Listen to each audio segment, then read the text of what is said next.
자, 오늘 휴가로 가는 7단계 다 휴가하기를 소망하시는 여러분, 휴가로 가는 계절이 지금 서 물들여서 가고 있는데 어느 단계에 우리는 와 있는가.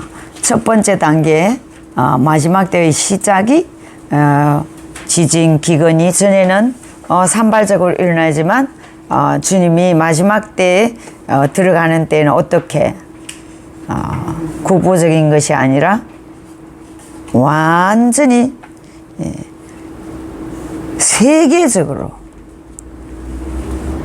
다발적으로 지진이 일어나고 사건 사고가 일어나고 발걸음이 빨라진다.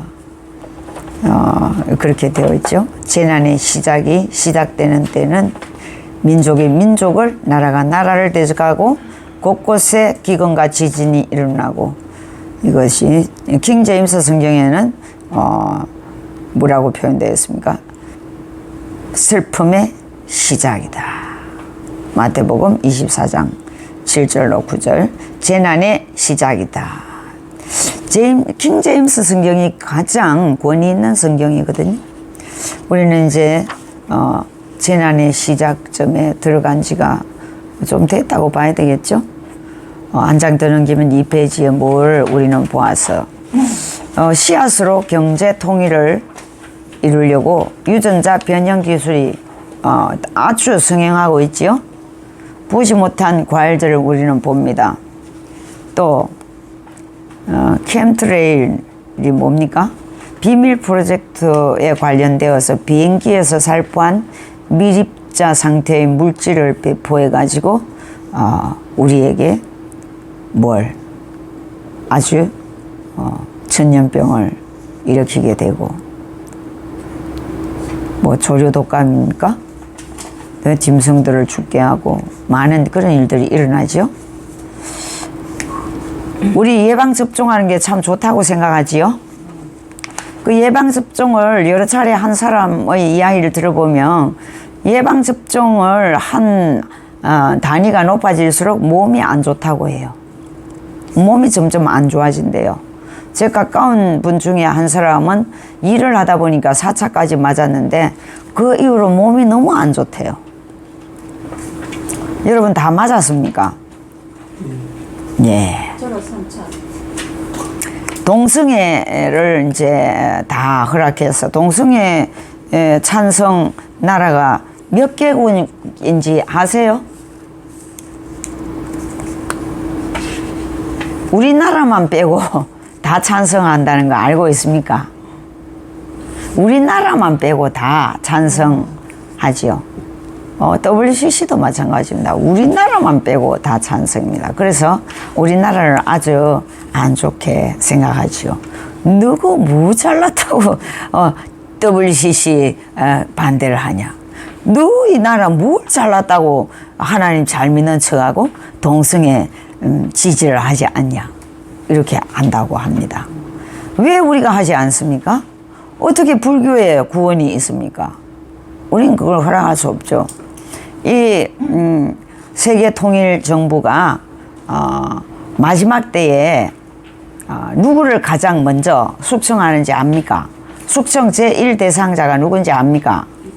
그렇죠. 그 기독교인을 뭐라고 하냐? 근본주의라고 합니다. 근본주의. 근본주의가 뭔지 아세요?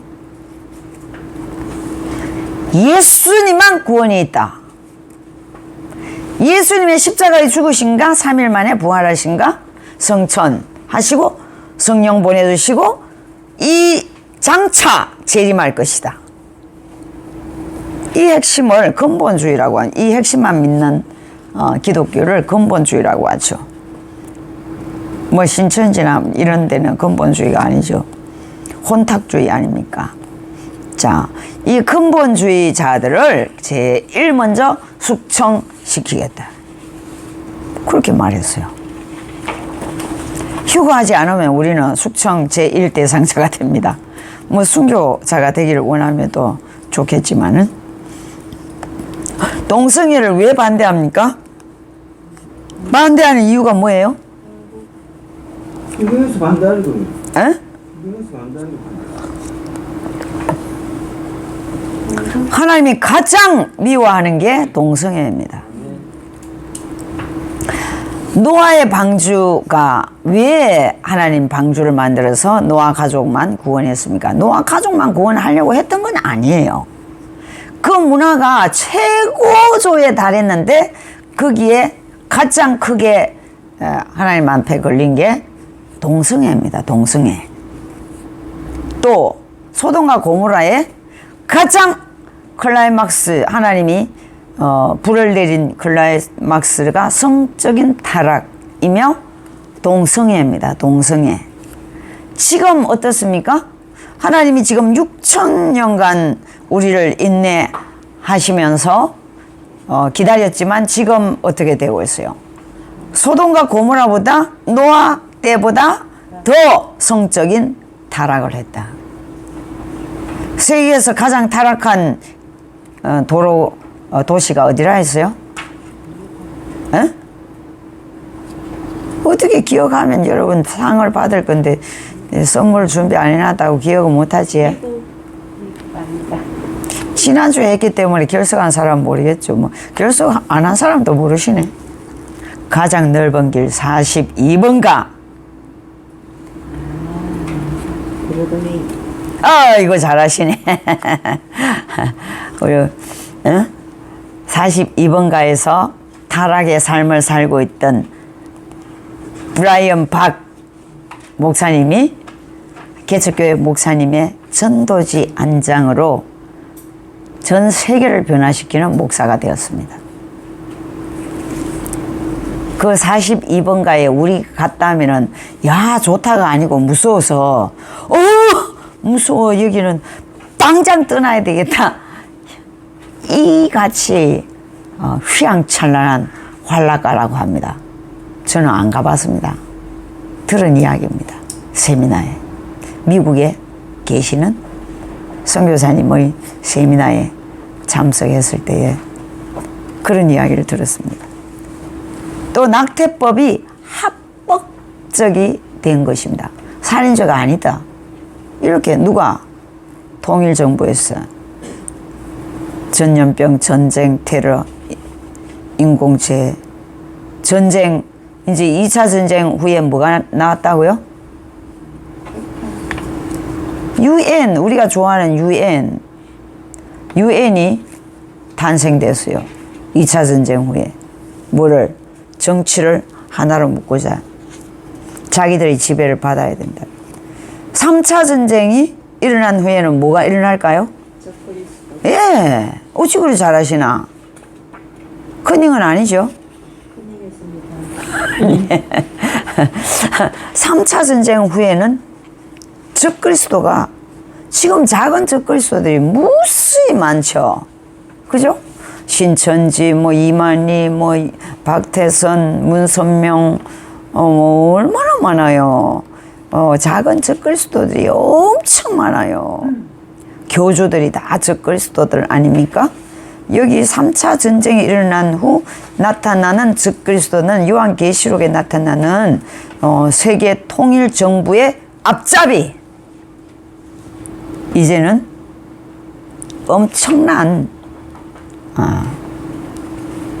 역사가 시작되는 그런 일이 일어난다고요. 또 쭉 넘어가면 휴거의 세 번째 단계의 적그리스도에 대해서까지 했습니다.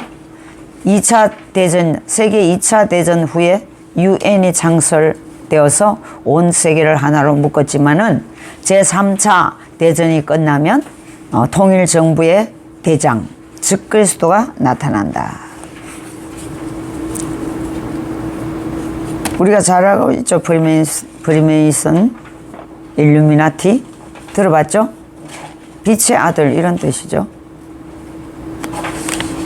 자, 다른 건 집에 가서 읽어보시면 되고요. 이제 이렇게 긴 세월 동안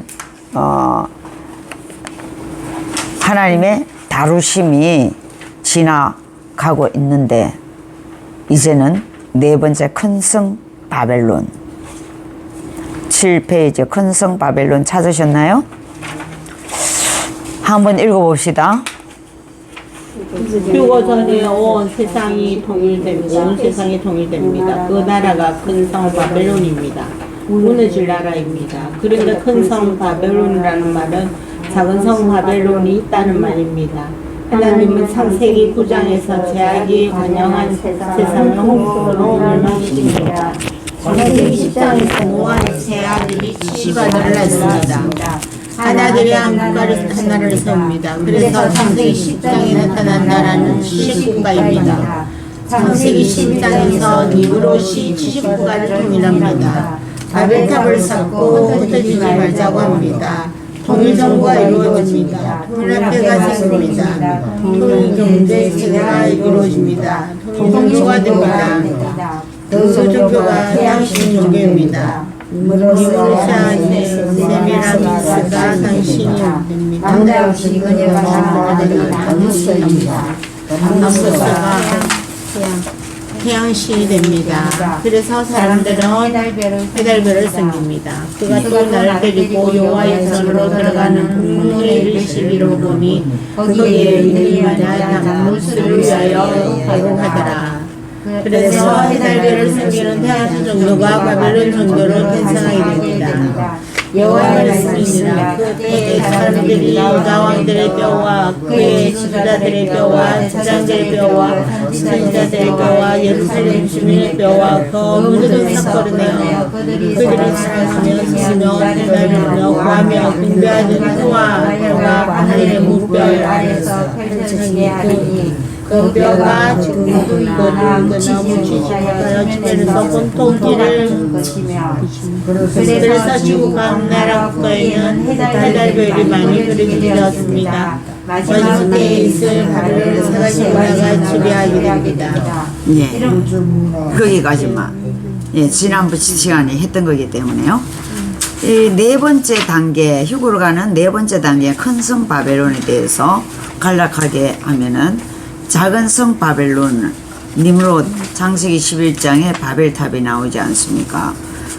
이제 큰 성 바벨론은 이 세상인데 마지막 단계는 적그리스도가 출현해서 이제 통일 정부가 일어나는 그 큰 바벨론 성을 말하는 겁니다. 그때 뭐가 발달해요? 물질 문화, 음란 문화, 배도 문화가 팽배하게 일어나는데 바로 그 목적은 무엇입니까? 사람을 신으로 섬기는 겁니다. 니므롯 창세기 11장에 우리가 하나님처럼 높아지자. 그게 창세기 11장 바벨탑의 목적이었거든요. 우리가 하나님처럼 높아지자. 우리도 하나님처럼 돼보자. 그거였죠. 이 다섯 번째, 네 번째 큰 성 바벨론의 목적은 내가 신이다. 즉 그리스도 내가 신이다. 누굽니까? 바로 마지막 한 1회 때에 한 1회의 시작은 언제부터라고 했죠? 지금 69일회가 지나간 건 다 아시죠 이제? 네. 상줘야지 말하는 건 아니고 다 알죠? 네. 언제 끝났어요 69일회가? 얘라고 잘 하던데 69일회가 다 지나가고 마지막 한 1회가 시작되는데 그 한 1회가 끝나면 우리 주님이 완전히 이 지구 땅이 다 막을 내려버리고 끝나게 되는데 69일회가 언제 끝났다고요? 예수님이 십자가에 못 박혀. 아, 예, 잘하시네. 한 명만 아는 건 아니죠. 이제 기억나죠? 네. 예수님이 십자가에 골고다에 십자가 지시는 그때가 69일회가 지나갔다. 그럼 예수님이 십자가에 못 박혀 죽으신 그 이래로 지금까지는 왜 아직도 안 오실까요? 무슨 계획입니까? 유대인들이 예수님을 하나님을 배교했기 때문에 구원이 어디로 갔다? 이방인에게로 갔다. 우리는 유대인들에게 감사해야 돼. 유대인들이 예수님을 십자가에 못 박고 배교했기 때문에 하나님은 구원의 수가 차야지만이 재림한단 말이죠. 그래서 구원의 수를 채우기 위하여 우리 하나님께서는 이방 나라에 복음을 전했다는 거죠. 지금 이제 수가 다 차간단 말이죠. 요한계시록에 구원의 수가 나옵니다. 14만 4천 명 나오죠. 이것을 누가 제일 많이 이용하고 있습니까? 이단들이, 신천지, 안상홍 정인의 이렇게 이단들이 자기들의 수라고 막 우겨대는데 참 무식한 해석입니다. 이 해석에는 세 가지가 있다고 했죠. 뭐라고 했습니까? 첫 번째 해석, 상징수다. 구원의 상징수이다. 구원받는 수가 7의 배수로 많은 수를 의미하는 겁니다. 14만 4천은. 구원받는 사람들의 상징수가 14만 4천.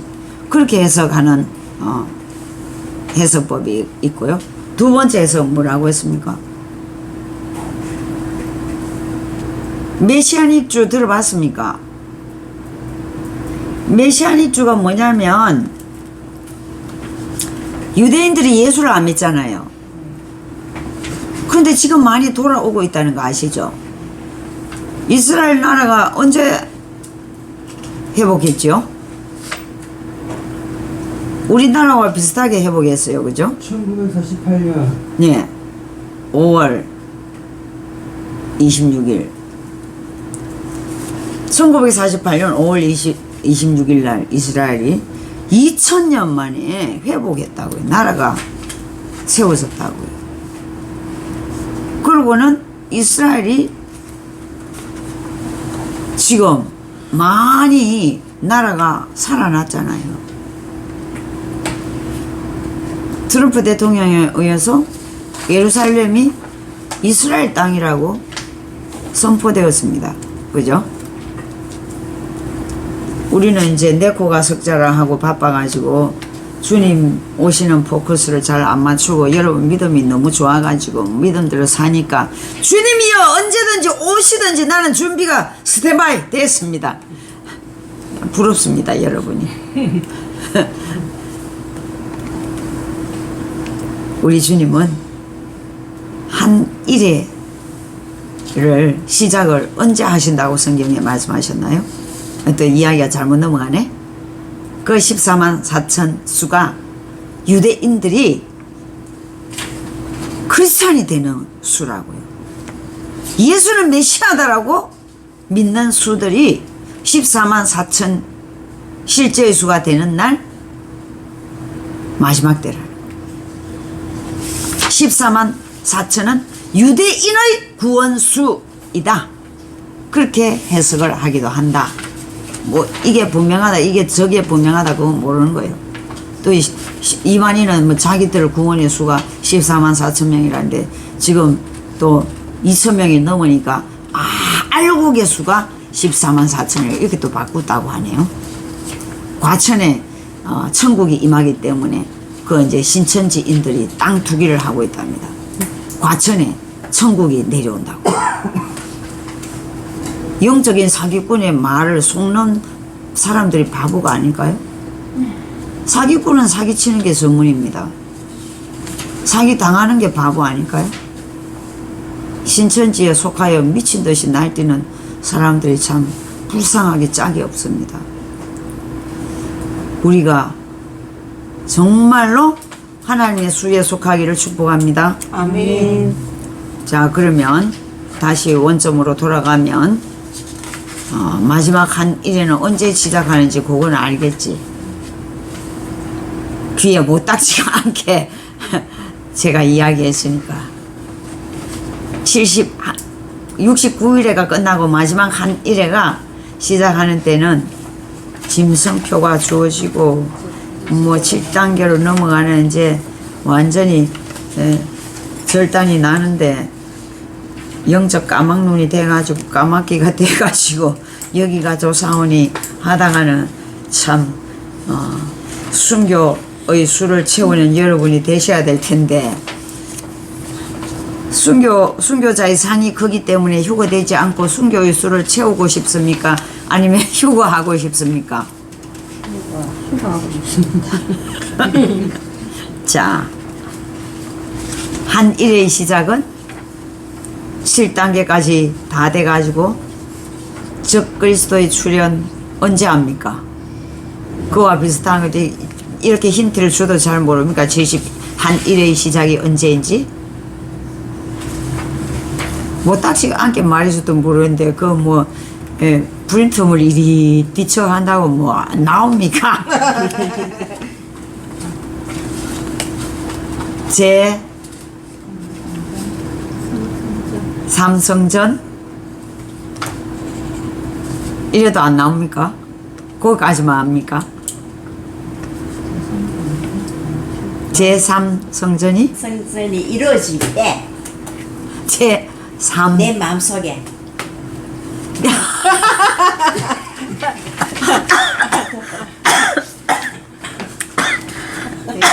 10년 젊어집니다. 전부 치매 안 오는 성분 있다는 그 약 다 사드세요 이번 주에.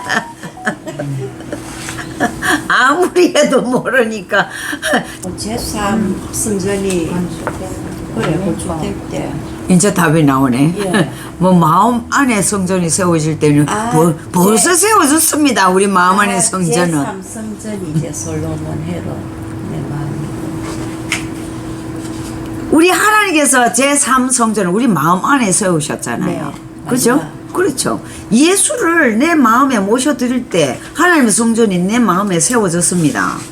여러분 안에 성전이 있습니다. 아멘. 믿습니까? 아멘. 여러분 안에 하나님의 영이 들어오셨습니다. 아멘. 믿습니까? 아멘. 지금은 성령 시대 아닙니까? 우리 마음 안에 성령께서 성령 하나님이 오셔서 내 자신이 하나님의 인도하시면 하나님의 음성을 들어야 된다. 날마다 하나님의 음성을 듣는 법은 뭡니까? 자다가 깨다가 기도하다가 환상 중에 음성을 들어야지만이 음성입니까? 성경을 읽을 때 내 마음에 확 찌르는 말씀이 음성이에요. 하나님의 음성. 그리고 내 마음에 뭘 생각하고 있는데 하나님의 음성은 지나가도 모르는 사람 입을 통해서도 응답을 주기도 합니다. 큐티를 하면서도 응답받을 수 있습니다.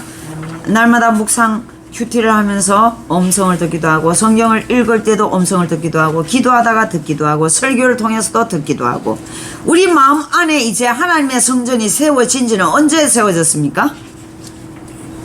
언제 세워졌죠? 예수님 성층하시고 부활하시고 나서 내 마음의 성전이 언제 세워졌습니까? 이걸 모르니까 어떻게 주님과 동행하겠노? 내가 예수님을 내 구세주로 모셔드리는 그날 내 안에 하나님의 성전이 세워졌습니다. 오 주여. 제일 쉬우면서도 대답을 못한다. 그지? 다 아는데 표현이 안 됐죠? 표현이 안 됐습니다. 맞습니다. 다시 예수 신학교 제가 설립해야 되겠습니다. 네. 기초부터. 다시 한번 말씀해 네. 주시죠.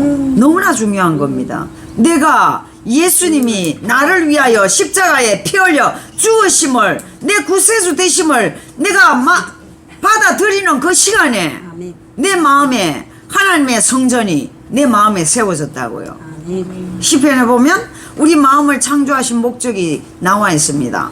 내 몸에 하나님 거하실 공간을 내 마음, 사람들에게 마음을 만드신 이유가 뭐라고요? 하나님이 내 안에 들어오시기 위함이라고. 주님이 어디에 계십니까? 내 마음에 계십니다. 언제부터요? 하나님 말씀을 받아들이고 그 주님을 믿을 때부터 1. 주님 재림하실 때. 2. 마지막 7일이 시작하는 날. 3. 내가 예수님을 내 구세주로 받아들였던 그날에. 한 번. 확실합니까? 네. 다음 주에 또 물어봐야지. 그때도 대답해야지. 아는 사람에게만 선물 주기. 원래 마음속에 깊이 이 말씀은 다 새겨 있었기 때문에 말이 안 나왔습니다. 맞지? 아 진짜입니까? 예. 제가 나쁜 사람이네. 근데- 자꾸 외치게 근데 하는 내가. 목사님이 말씀하시니까 그 말씀이 원래야 생각이 다시 났습니다. 날마다 우리는 내가 살아있는 한 내 마음에 계신 예수님을 무시하지 말아야 되는 겁니다. 일만 생기면 주님 내가 처리해보고 안 될 때 물어볼게요. 이렇게 우리가 살고 있다는 거죠.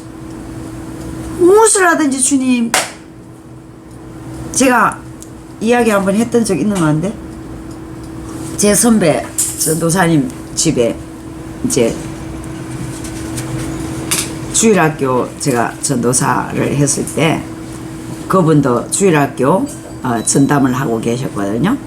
나보고 토요일 자기 집에 초대를 해서, 요즘엔 시각 자료가 너무나 많은데 30년 전에는 그렇지를 못했죠. 나를 토요일마다 자기 집에 불러가지고 아주 대접을 해주면서 주일학교 설교 자료를 나보고 그림을 그려달래요. 그림 설교를 하시려는 거죠. 근데 같이 식사를 하는데 계속 말을 하시는 거예요. 맛있죠? 맛있죠? 아, 네, 맛있어요. 네, 그랬어요. 그러니까 또 맛있죠? 참 맛있죠? 아까 대답했잖아요.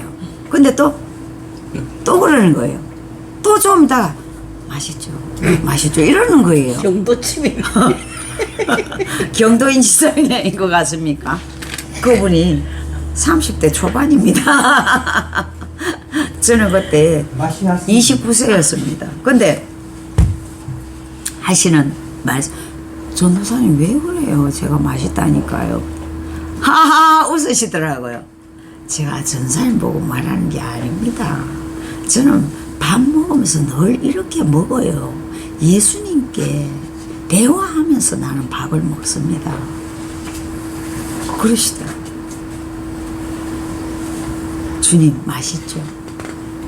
주님 맛있죠? 주님 맛있습니다.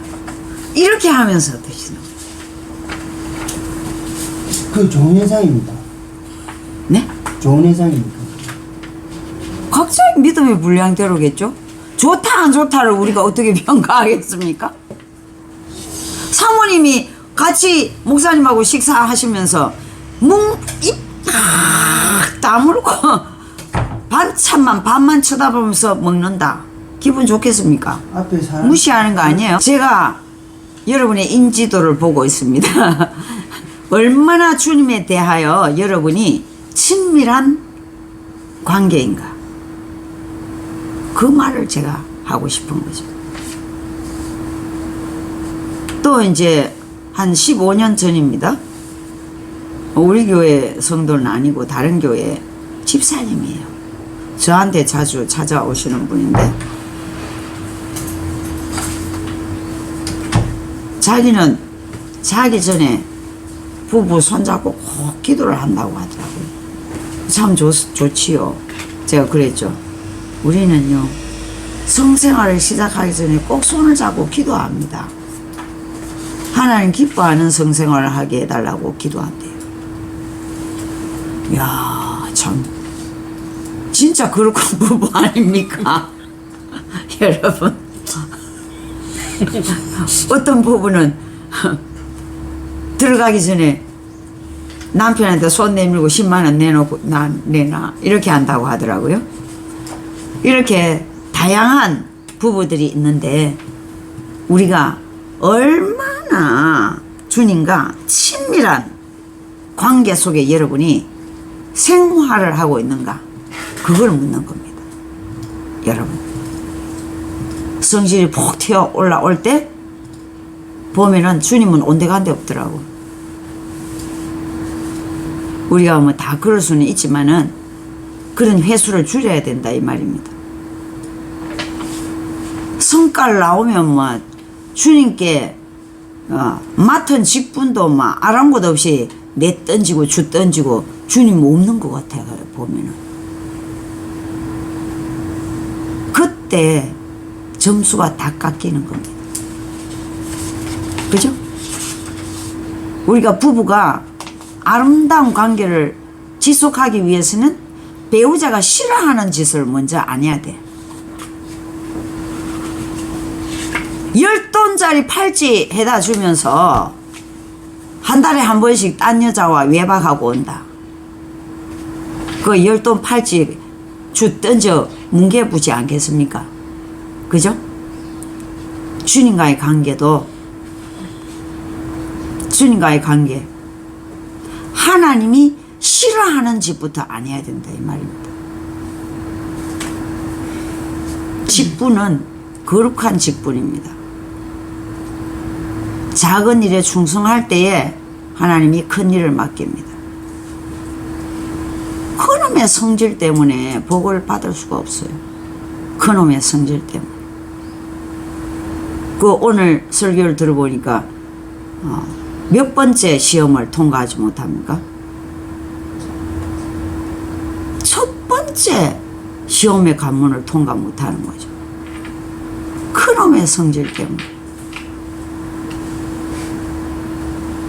큰 그릇들을 보면 감정적으로 살지 않는다.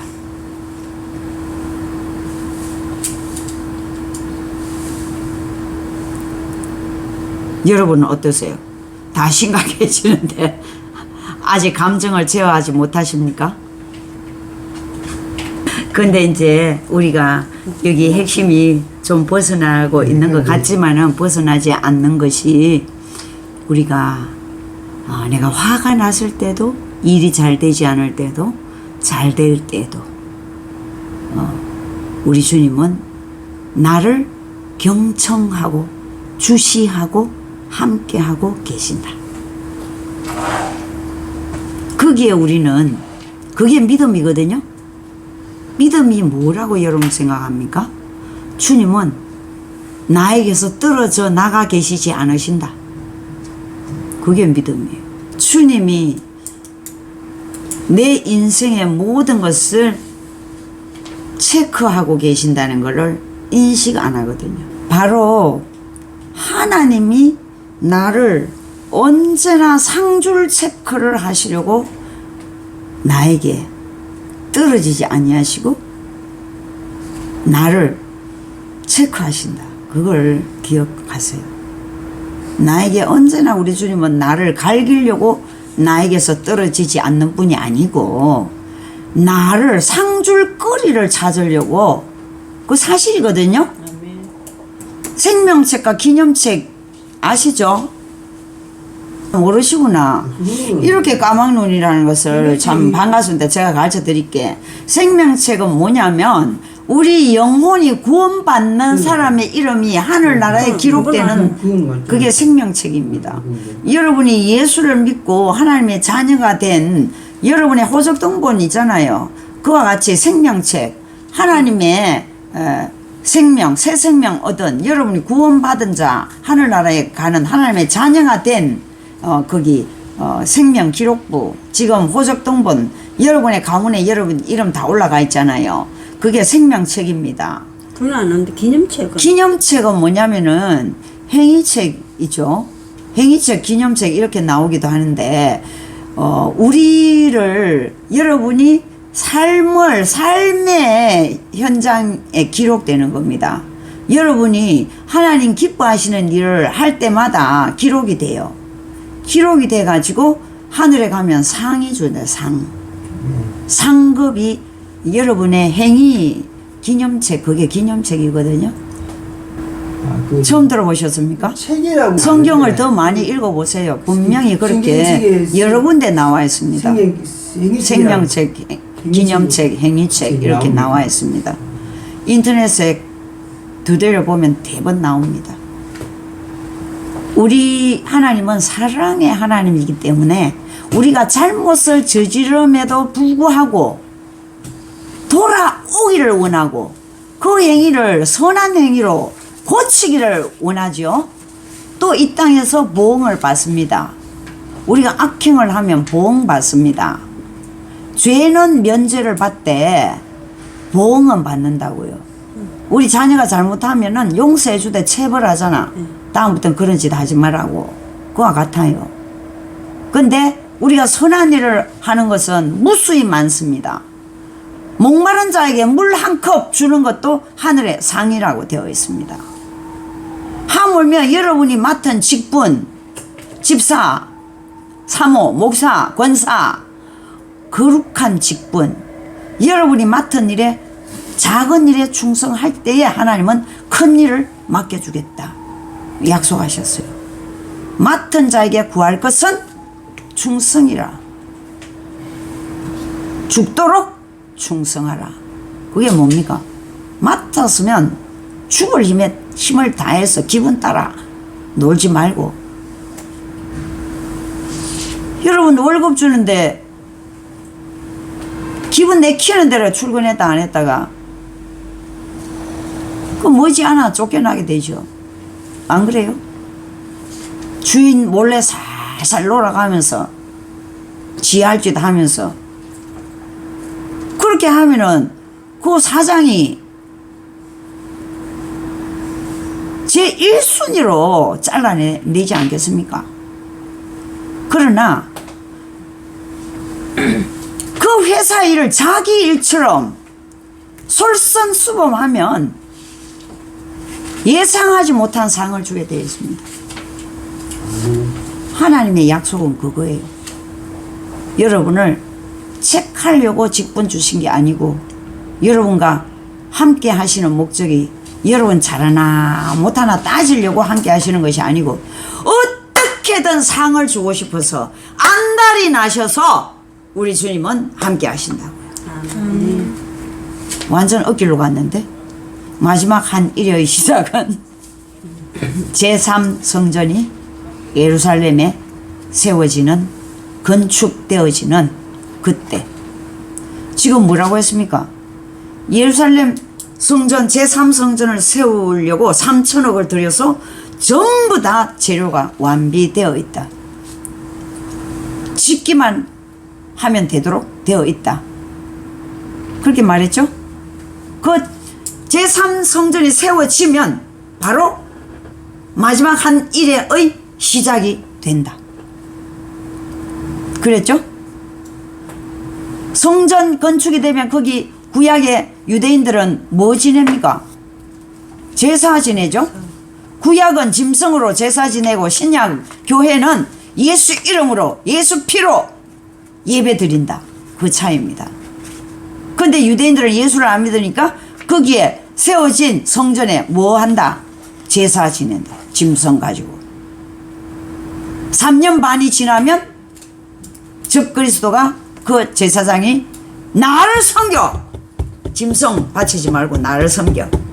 내가 신이야. 이렇게 된다. 그때가 마지막 한 일에 3년 반이라고요. 그때에 이제 뭐가 나온다? 짐승표 안 받은 사람은 곤혹을 당하게 된다.